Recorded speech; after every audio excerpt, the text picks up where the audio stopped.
Mini robot cleaner. তো এটির মাধ্যমে ঘরের ছোটোখাটো ময়লা খুব ভালোভাবে পরিষ্কার করা যায় এবং এটির ওয়ার্কিং মেকানিজম খুবই সিম্পল। এই হলো ভিতরের ওয়ার্কিং সেট আপ। তো এখানে একটি মোটরের মাধ্যমে পুরো ডিভাইসটি রান হয়। এখানে একটি ব্যাটারি আছে, সুইচের কানেকশন আছে সিম্পলভাবে এবং কিছু গিয়ার আছে। এই সাইডে এটা ডাইরেকশন চেঞ্জ করার জন্য এখানে সেটা কাজ করে। খুবই সিম্পল মেথডে এটি কাজ করে।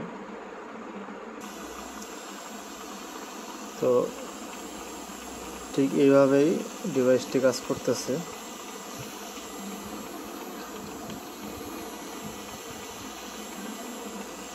হয়তো বা কোনো সেন্সর নাই ভিতরে,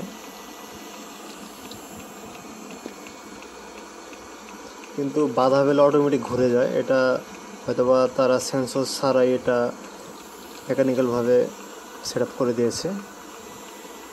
খুবই ভালো এবং লো কস্টে এটি তৈরি করা হয়েছে, বাট খুবই কাজের একটি ডিভাইস।